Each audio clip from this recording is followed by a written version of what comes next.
Hey, good morning. Thank you for tuning in to our Week 4 World History Distance Learning Screencast with Mr. Drake. I hope everyone is doing well. Today we're going to take a further look at our unit on Middle Ages China. So far we've looked at the different dynasties during Middle Ages China. And we've also looked at the different geographic features in Middle Ages China and how those geographic features were used to defend China against invaders. And today we're going to look at a really important part of Chinese history, which is the inventions that took place in China during the Middle Ages.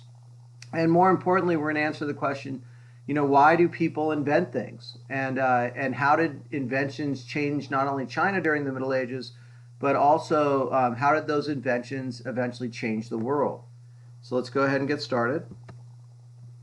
Thanks for completing the Week 3 lesson activity titled Middle Ages China, Geography of China, where we looked at the Himalaya Mountains, the Yellow River, and the Gobi Desert, and we answered a guiding question which asked, how do geographic features help defend a country?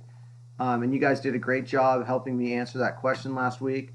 And this week, we're going to be looking at Chinese inventions. Let's begin our look at our Week 4 unit topic, which is Chinese inventions.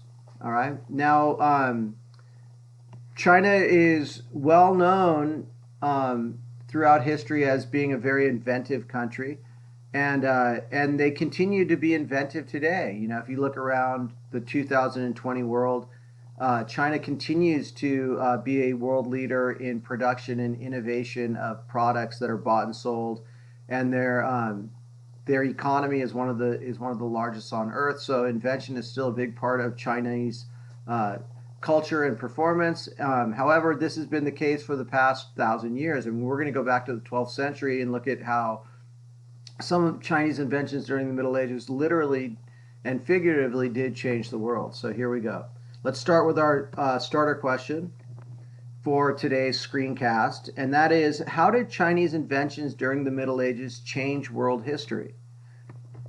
Pretty powerful question. And we will revisit that throughout the screencast.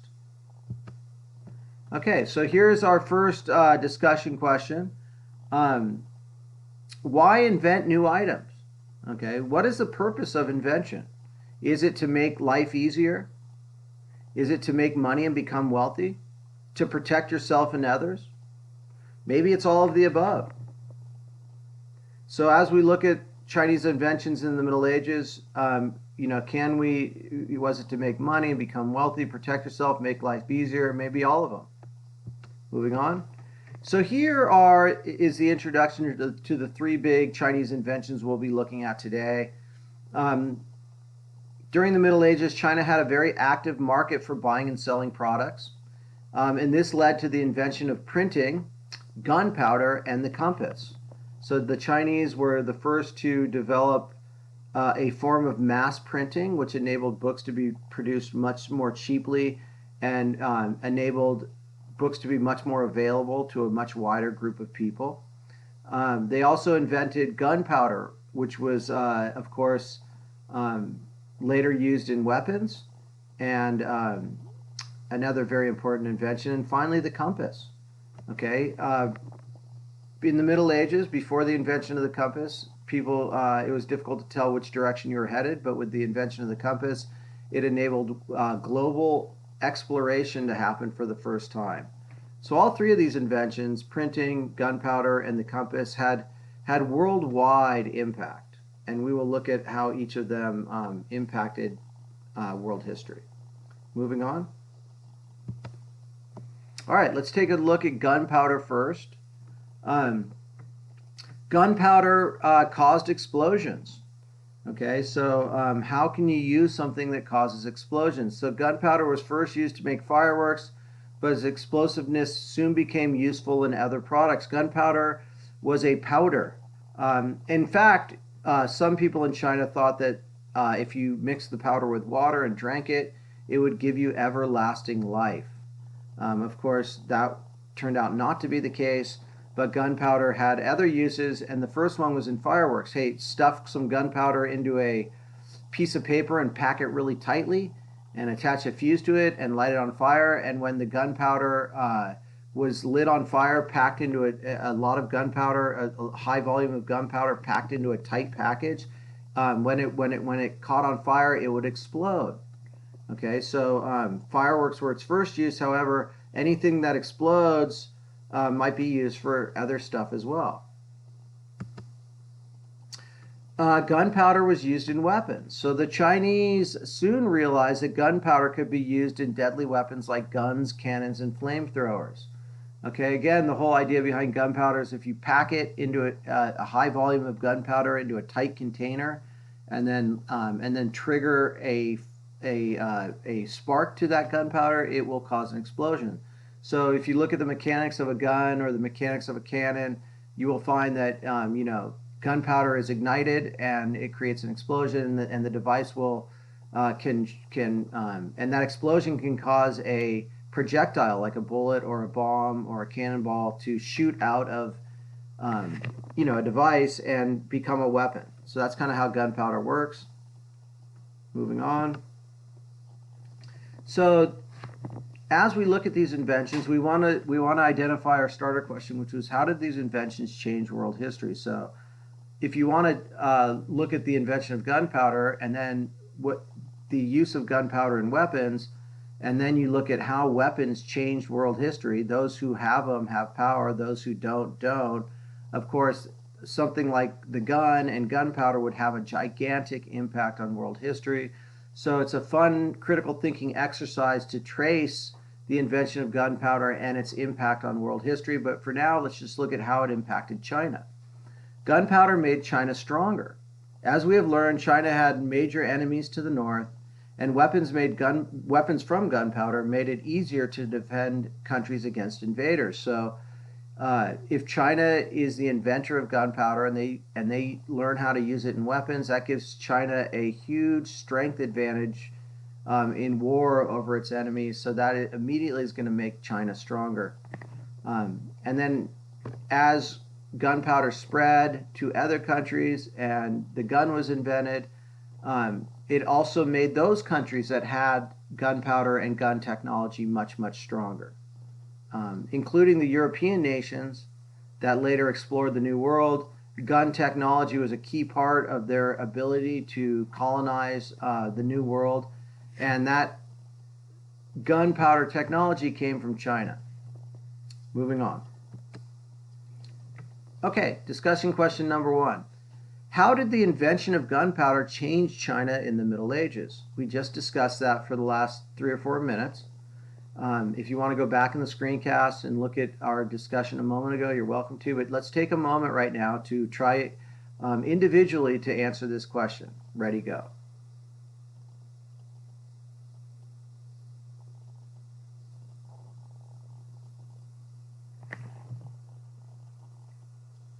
Okay, so save your answers for when we meet in our Zoom classroom on Friday, and we will look at how the invention of gunpowder changed China, and also, if we want to discuss it, how it changed the world.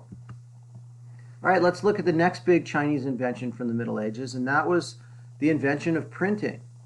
Okay, printing really, really important. Okay, before the first printing presses were invented, books had to be written by hand, which made them rare, expensive, and difficult to make. So if books had to be written by hand, there probably weren't a lot of them. And if there weren't a lot of them, that means that they were probably expensive because, when something's in high demand but low supply, it drives up price. And also it indicated that not many people knew how to read, because unless you owned a book, you probably didn't know how to read. So because books were rare, expensive, and difficult to make, only a few people had the knowledge that was gained from books. Okay, so it will learn in a moment that knowledge is power. So if books are rare, expensive, and difficult to make, that means only a handful of people had them. And whoever had them, they had an extraordinary amount of power over those that didn't, because books, of course, contain the knowledge of the world. Okay, so if only a handful of people have that knowledge, have access to that knowledge, it makes those people powerful. So the invention of printing, however, changed all that. Moving on. Okay, so the Chinese invented a system called woodblock printing.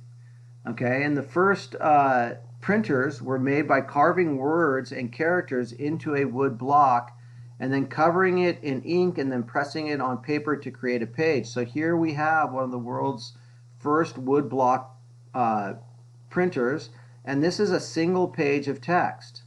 Okay, so these are Chinese characters and letters and words carved into a wood block, and then that wood block is covered in ink. And so this might be one page of a book. Okay, so if they had a book that was 100 pages, how many pages would they have to print? And the answer is, or how many pages would they have to, how many wood blocks would they have to create? Well, 100. But once they have those 100 wood blocks created, it would become very easy to make books. You simply, if you want 100 books, you press page 1 100 times, you press page 2 100 times, and so on. So that's how printing first worked. And so instead of writing books by hand, they would carve characters and words and letters into a wood block. They would cover it in ink and stamp it on a page. This drove down price, this drove down availability, and it increased the availability of books, and also increased literacy, which is the ability to read. So moving on. Okay, so printers made books cheap. Now, here's where we get into the discussion of, well, how did woodblock printing change Chinese history? How did woodblock printing change world history? Well, sayings like knowledge is power and the pen is mightier than the sword show the value of books. And because printers made books affordable, more people could gain knowledge and power from printed books. So the more you know, the more powerful you are. Okay, also the pen is mightier than the sword. So the ability to read and write is actually more powerful than violence. So, world history has been, more of world history has been determined by what's been written than by violence. Okay, so the availability of books drove up literacy, literacy drove knowledge, knowledge drove power, and so the inequality that existed between people that could read and write was diminished with the invention of printing. That had a tremendous impact on not only China but the world. Okay, that leads us to our discussion question number 2. How did the invention of woodblock printing change China in the Middle Ages? We just discussed that. Take a moment to answer that. Ready, go.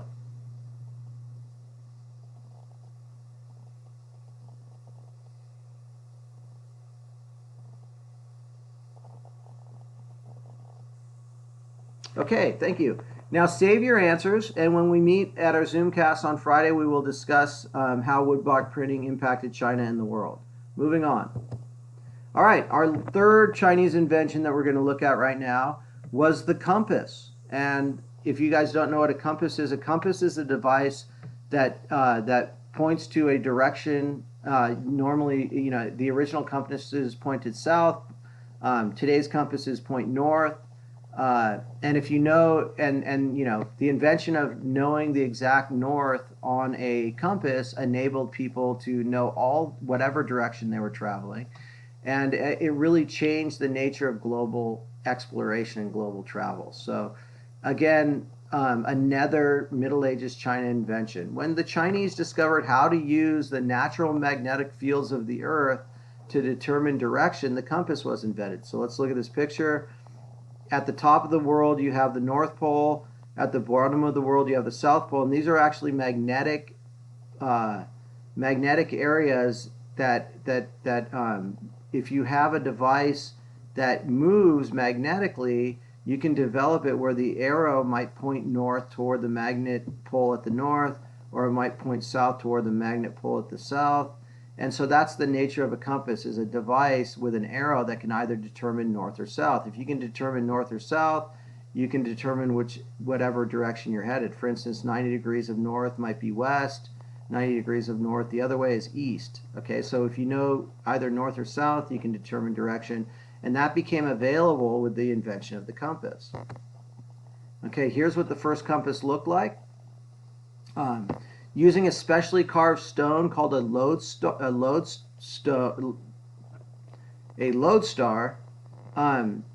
placed on a bronze plate, they could determine south, and from there all other directions. So this stone right here that looks like a spoon was magnetic. So placed on a bronze plate, it would naturally turn toward the north or naturally turn toward the south.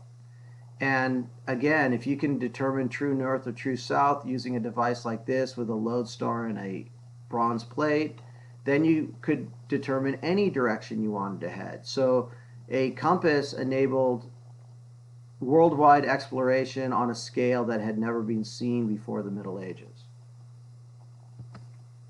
All right, so global travel made possible. So the compass opened up a new world of global and land sea exploration that was nearly impossible before people could accurately tell directions. So the journeys of Columbus, for instance, would have been impossible without the Chinese Middle Ages technology of the compass. Now, Columbus is an interesting figure because, you know, he is the first European explorer to travel west across the Atlantic and discover the New World. And he carried with him several items that were only possible due to Chinese inventions in the Middle Ages. One was he had a compass, which enabled him to travel due west. Second, he had guns, which enabled him to subdue any Native American populations that he might encounter in his exploration of the New World. And third, they were Christian explorers. They carried Bibles that had been printed. So most of Columbus's crew would have a printed Bible with them. So Columbus is his success and his ability to explore was the direct result of Chinese inventions in the Middle Ages. All right, so that leads us to our third discussion question. How did the invention of the compass change China in the Middle Ages? All right, we just discussed what impact the compass had on travel and exploration. So go ahead and answer this question for us. We will share our answers at the Zoom class on Friday. Go ahead, ready, go.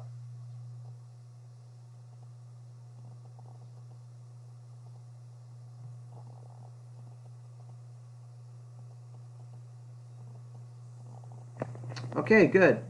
Save your answers, and we will get to those when we meet. And also, not only did how it changed China, but we also want to consider how the compass changed the world. All right, now back to our original starter question. So as we do these screencasts and as we look at these topics based on our unit for Middle Ages China, we want to leave and finish with some universal ideas. So these starter questions are the big universal ideas that we get from looking at these topics. So how did Chinese inventions during the Middle Ages change world history? We looked at the compass, gunpowder, and printing. So when we meet, we will revisit this starter question, and hopefully this will be our enduring understanding for this topic. All right, moving on. Okay, you guys, here is your week 4 activity titled Middle Ages China, Chinese Inventions. We're going to start with a starter question, and the starter question doesn't need to be written down. It's just something we will share when we meet in our Zoom class on Friday, like I've discussed. In addition to the out loud discussion of the starter question, hopefully you will have completed our activity for the week, which is a article that you're going to read about Chinese inventions, and then you're going to answer some text-based support questions, and then you're going to be offered the opportunity to do an independent question where you're asked to use research to answer the question using a short written response.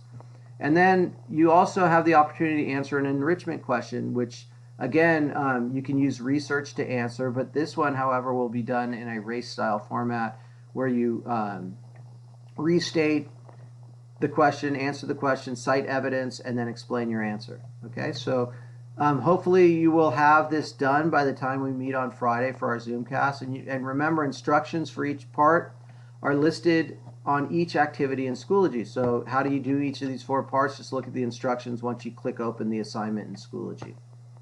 All right, moving on. All right, you guys, that concludes our screencast on topic 4 from Middle Ages China, which was Chinese inventions. Thank you for watching. Stay safe. And remember, the progression is, watch the screencast, complete the activity, and then visit our Zoom class on Friday. Looking forward to seeing you in Zoom class. And however, I'm also looking forward to seeing you next week in our next screencast. Okay, thank you so much, and have a great time until we speak again.